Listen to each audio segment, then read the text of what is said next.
అగ్నిహోత్రం ప్రకాశిస్తున్నట్టుగా తన కాంతి చేత ప్రకాశింపచేస్తూ మార్గాన్ని అమ్మకి ప్రదక్షిణం చేసి అమ్మ రెండు కాళ్ళు గట్టిగా పట్టుకుని అమ్మకి నమస్కారం చేసిన తరువాత కైకేయి అక్కడి నుంచి సీతమ్మ తల్లి యొక్క మందిరానికి చేరుకున్నారు. చేరుకుంటే ఇప్పటి వరకు కౌసల్య దగ్గరికి వచ్చినప్పుడు కూడా ఆయన కొంచెం ధైర్యంగానే ఉంటారు. పెద్ద ఎక్కడా కూడా వైక్లభ్యాన్ని పొంది కన్నుల వెంట నీరది ఏం రాదు. కానీ సీతమ్మ దగ్గరికి వెళ్ళినప్పుడు మాత్రం తడబడిపోయారట, ముఖం వివర్ణం అయిపోయిందిట. రాముడు దేవుడైతే అలా అవుతుందా? రాముడు కూడా మనుష్యుడే అని మీరు రామాయణం చదివితేనే అవుతుంది. మీరు ఎవరి దగ్గరైనా దాచచ్చు, కానీ ఏదైనా మీ భార్య దగ్గరికి వచ్చేటప్పటికి ఎంత దాద్దామని ప్రయత్నం చేసినా దాచలేక మీ ముఖం మారిపోతే మీ మనస్సులు కలిసినట్టు లెక్క. మీ భార్య దగ్గర కూడా దాచేయగలిగితే అది మీకు అవలక్షణం, లక్షణం కాదు. అందుకని అంత నేను కఠినంగా మాట్లాడుతుంటాను, వాల్మీకి సున్నితంగా మాట్లాడుతుంటారు. అందుకని సీతమ్మ దగ్గరికి వచ్చేటప్పటికి మాత్రం ముఖం వివర్ణం అయిపోయిందట రామచంద్రమూర్తికి. సీతమ్మ ఎదురొచ్చి ఏమి మహాప్రభో. అప్పుడు సీతమ్మ పట్టాభిషేకం అయిపోయింది అనుకుంటాను, చాలా సంతోషం అండి, మీకు స్వీట్ ఉండానని లోపలికి వెళ్ళి గబగబా తెచ్చి నోట్లో పెట్టకూడదు. రాముడు ఎలా విషణ్ణవదనాన్ని పొందాడో సీతమ్మ అలా గ్రహించగలగాలి. ఎందుకని మహర్షి మాట అన్నారు, వీళ్ళిద్దరూ హృదయాలతో మాట్లాడుకోవడం అలవాటు చేసుకున్నారన్నారు. మరి ఇప్పుడు రాముడు చెప్పకపోయినా సీతమ్మకి అర్థమైతే హృదయాలతో మాట్లాడుకున్నట్టు. అంతేగాని మీరు చెప్పలేదు అందుకు స్వీట్ తెచ్చాను ఆ కోపం అందనుకోండి అంటే ఇంకా హృదయాలతో మాట్లాడుకున్నాడు. బాలకాండలో చెప్పిన ఆఖరి సర్గ తప్పనమాట. అందుకని ఎంత అందంగా ఉంటాయో చూడండి ఆ సర్గలు రాస్తే. సీతమ్మ తల్లి ఎదురొచ్చింది, ఏమి మీ ముఖం అలా విషణ్ణమైపోయింది, కాంతితో మెరిసిపోవలసినటువంటి మీ ముఖం ఏదో ఒక నల్లటి రంగుతో కూడి ఉంది, ఏదో తప్పు చేసిన వారిలా లజ్జతో మీ కనురెప్పలు కిందకి వంగి ఉన్నాయి, 100 ఊచలు కలిగినటువంటి తెల్లటి ఛత్రం మీకు పట్టాలి కదా, పట్టలేదే, మీ ముందు సింహాసనాన్ని స్వర్ణమయంగా గుర్తు కలిగిన భద్రగజం నడవాలి కదా, నడవట్లేదే, మీ పక్కన వందిమాగతులుండి స్తోత్రం చెయ్యాలి కదా, చెయ్యడం లేదే, మీ వెనకాతల చతురంగ బలాలు నడిచి రావాలి కదా, రావట్లేదే, ఎంతోమంది సంతోషంతో వేడుకగా ఉత్సవంతో నడవాలి కదా, నడవట్లేదే, రామా మీ ముఖం ఎందుకు అలా ఉంది అని అడిగింది. అడిగితే రాముడు తల దించుకుని అన్నాడు, సీత, మా తండ్రి గారిని రాత్రి కైకమ్మ 2 వరాలు కోరింది. 14 సంవత్సరములు నన్ను అరణ్యవాసం చెయ్యమని అడిగింది. సత్యమునకు ధర్మమునకు బద్ధుడైన నా తండ్రి నన్ను 14 ఏళ్ళు అరణ్యవాసం చెయ్యమని శాసించారు. అందుకని నేను అరణ్యవాసానికి వెళ్ళిపోతున్నాను సీత. 2, భరతుడికి పట్టాభిషేకం చేస్తున్నారు. నీకొక్క విషయం చెప్తున్నాను, భరతుడికి పట్టాభిషేకం చేసిన తరువాత భరతుడు ఈ రాజ్యానికి రాజు అవుతాడు. విప్రియంన చ కర్తవ్యం భరతస్య కదాచన సహిరాజా ప్రభుశ్చైవ దేవస్య చ కులస్య చ. ఆయన కేవలం కోసల రాజ్యానికి రాజవడమే కాదు, మన కులమునంతటికీ కూడా శాసించగలిగినటువంటి ప్రభువై ఉంటాడు. నా మరిదికారు కదా అని నువ్వు చాలా తక్కువ చేసి చులకనగా లేకపోతే సంతోషంతో గబుక్కుని వదినిగారిని కదా అని చొరవగా మాట్లాడతావేమో. ఇప్పుడు నువ్వు భరతుడి చేత రక్షింపబడుతున్నటువంటి స్త్రీవి. అందుకని భరతుడితో అంత చొరవగా మాట్లాడకు. ఆయన్ని ప్రభువుగా గౌరవించి ప్రవర్తించడం నేర్చుకో అంతఃపురంలో. నా తల్లి కౌసల్య యొక్క సపర్య చెయ్యి. కైకమ్మకి కౌసల్యకి భేదం నేను ఎన్నడూ చూడలేదు. అందుకని కౌసల్య, సుమిత్ర, కైకమ్మ, దశరథుడి యొక్క ఇతర భార్యల్ని కూడా సేవించు. నేను వెళ్ళిపోయానని మా అమ్మ యమసదనాన్ని చేరడం కోసం అని చెప్పి అన్నం తినకుండా కన్నుల వెంట నీరు కారుస్తుంది.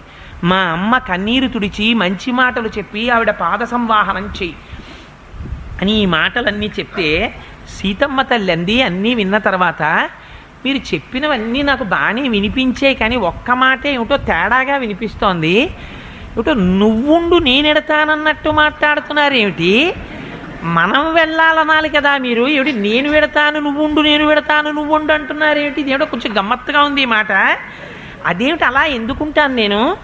మీరు మీ నాన్నగారి మాటకి కట్టుబడి ధర్మమునందు ప్రవర్తించడానికి పెడతానంటున్నారు కదా, నాకు ఓ ధర్మం తెలుసు రామా, చెప్పనా అంది. చెప్పు అన్నాడు. అంటే ఆవిడెంత అందంగా చెప్పిందో చూడండి. ఒకే ఇంటిలో తల్లి ఉంటుంది, తండ్రి ఉంటాడు, బిడ్డలుంటారు, కొడుకులుంటారు, కోడళ్ళుంటారు, కూతుళ్ళుంటారు, అల్లుడు ఉంటాడు. ఇంటి యజమాని భాగ్యాన్ని తీసుకొస్తాడు, వీళ్ళందరూ పంచుకుంటారు, అందరూ అనుభవిస్తారు. కానీ భర్తతో కష్టం కానీ సుఖం కానీ దేన్నైనా సరే పంచుకోవడానికి అన్ని కాలముల యందు భర్త కన్నా కూడా వేరుగా చూడబడడానికి వీలు లేని రీతిలో కలిసి భాగం పంచుకోవడానికి సిద్ధపడే వ్యక్తిగా వేరుగా చెప్పనటువంటిది ప్రపంచంలో భార్య ఒక్కతే. భార్య భర్త అంటే ఇద్దరు ఒకటే. భర్త కష్టంలో ఉంటే భార్య కష్టంలో ఉన్నట్టే లెక్క. అంతేగాని ఆయనకు కష్టంగానండి ఈవిడికి కష్టం ఏమిటండి అని అనకూడదు. ఇద్దరిది కష్టమే. అందుకని నువ్వు అరణ్యవాసానికి వెడితే నేను వెళ్ళిపోయినట్టే. అదేంటి నువ్వు ఇక్కడుండు, నువ్వు సేవ చెయ్యి, నువ్వు శుశ్రూష చెయ్యి, ఇదేంటి ఇలా మాట్లాడుతున్నావు రామా? నాకు ఆశ్చర్యంగా ఉంది. భర్తుర్భాగ్యం తు భార్యైక ప్రాప్నోతి పురుషర్షభ అతశ్చైవాహమాధిష్ట వనే వస్తస్యమిష్యసి. అందుకని నేను అరణ్యానికి వచ్చేస్తాను నీతోటి. నా పిత నాత్మజోనాత్మాన నా మాత నా సఖీజన ఇహ ప్రేత్య చ నారీణాం పతిరేకోగతి సదా. తల్లి కాని, తండ్రి కాని, అన్నదమ్ములు కాని, అక్క చెల్లెళ్ళు కాని, కడుపున పుట్టినటువంటి బిడ్డలు కాని, రాజ్యం కాని, సంపద కాని, ఇవి ఏవి స్త్రీకి గతి కావు. కష్టమైన నిష్ఠూరమైన స్త్రీ అనబడేటటువంటి జీవికి పొందవలసినటువంటి గమ్యస్థానము అన్నది ప్రపంచంలో ఒక్కటే, భర్త.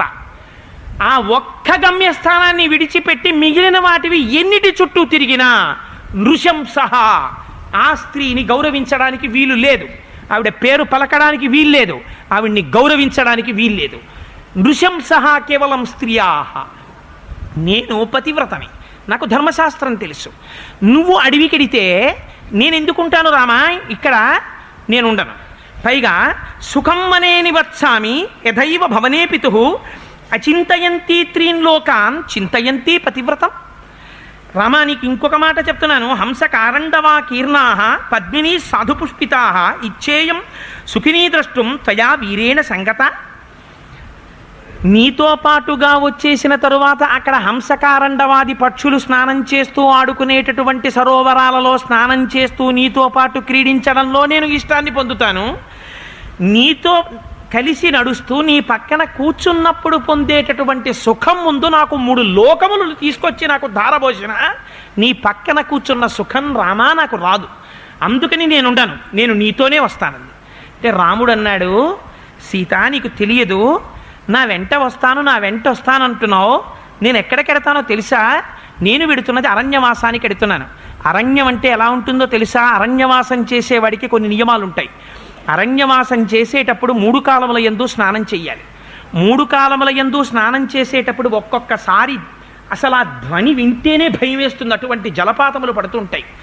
ఒక్కొక్క నదిలో స్నానం చేద్దామని వెడితే అక్కడ పెద్ద బురద ఉంటుంది. కొంచెం లోపలికి వెడితే మొసళ్ళు వచ్చి పట్టుకుంటాయి. రాత్రివేళ ఈగలు, రొదతో కూడినటువంటి దోమలు మొదలైనవి కొడతాయి. సరీనృపాలు ఉంటాయి. భూమి మీద పాకేటటువంటి పాములు, తేళ్లు, జెర్రిలు మొదలైనవి ఉంటాయి. చీమలు కొడతాయి. అక్కడికి వెళ్ళిన తర్వాత రాత్రి పడుకోవడానికి పక్క వేసుకుందామంటే ఏముండదు. రాత్రి సాయంకాలం వరకు రాలిన ఆకుల మీద పడుకోవాలి. ఎంత ధర్మం చెప్పాడో చూడండి. అసుర సంధ్య వేళ అయిపోతే చెట్టు ముట్టుకుని ఆకుకోయకూడదు. అందుకని మనం సాయంకాలం అయిపోయిన తర్వాత ఏ చెట్టు దగ్గరికి చేరుతామో ఆ చెట్టు కింద పగటిపూట ఏ ఆకులు పడ్డాయో ఆ ఆకులన్నీ దగ్గరికి కుప్పగా చేర్చుకుని ఆకుల మీద పడుకోవాలి మనం. భయంకరంగా సింహాలు గర్జన చేస్తుంటాయి, పులులు అరుస్తుంటాయి, భల్లూకాలు తిరుగుతుంటాయి, క్రూర మృగాలు సంచరిస్తూ ఉంటాయి. పైగా ఒక్కొక్కసారి ఒక్కొక్క మహానుభావుడు ఎదురుపడతాడు. అరణ్యంలో ఉన్న ఆ మహానుభావుడికి నువ్వు సపర్యలన్నీ చెయ్యవలసి ఉంటుంది. ఒక్కొక్క రోజు ఆహారం దొరకకపోతే ఆహారం లేకుండానే తిరగవలసి ఉంటుంది. ఒక్కొక్క రోజున కందమూలాదులు, తేనె దొరుకుతాయి, అవి మాత్రమే తినవలసి ఉంటుంది. ఒక్కొక్క చెట్టు కింద కూర్చోవలసి ఉంటుంది. ఎండని చూడకూడదు, నీడని చూడకూడదు. ఒక్కొక్క రోజున దాహం వేస్తే నీళ్లు దొరకడానికి నడుస్తుంటే నీరు దొరికే వరకు దాహంతో నడవడం ఎంత కష్టంగా ఉంటుందో సీత. అడుగు వేస్తే ఇంతంత ముళ్ళు కాళ్ళల్లో దిగబడుతుంటాయి. రక్తం పాదముల వెంట కారుతూ ఉంటుంది. అన్ని కష్టములకు పడుతూ అరణ్యవాసం చెయ్యాలి. ఆ అరణ్యవాసానికి తగినటువంటి జీవితం నీ జీవితం కాదు. అందుకని సీత, నువ్వు నాతో రావద్దు, నువ్వు ఇక్కడే ఉండి దశరథ మహారాజు గారికి, కౌసల్యకి, సుమిత్రకి, కైకమ్మకి సేవలు చేస్తూ నువ్వు కూడా నియమవంతురాలవై జీవితం గడుపు. 14 సంవత్సరములు అరణ్యవాసం చేసి నేను తిరిగి వస్తానన్నారు. రాముడు ఎంత పరీక్ష పెడతాడో చూడండి. భార్య కదా అని సీతను తీసుకెళ్ళడానికి ఇష్టపడలేదు.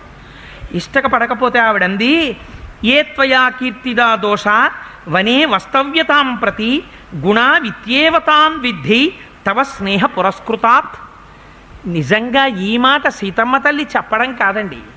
నిజంగా కొత్తగా పెళ్ళయినటువంటి దంపతులు ఎవరైనా ఉంటే నాకనిపిస్తుంది దుర్మార్గుడు ఇలాంటివన్నీ రాసి ఇచ్చాడనుకుంటాం. కానీ ఈ శ్లోకాన్ని తెల్ల కాగితం మీద ఎర్రసిరాతో రాసి పటం కట్టించి దాన్ని తీసుకెళ్ళి కొత్త దంపతులకి బహుమతిగా ఇవ్వాలి.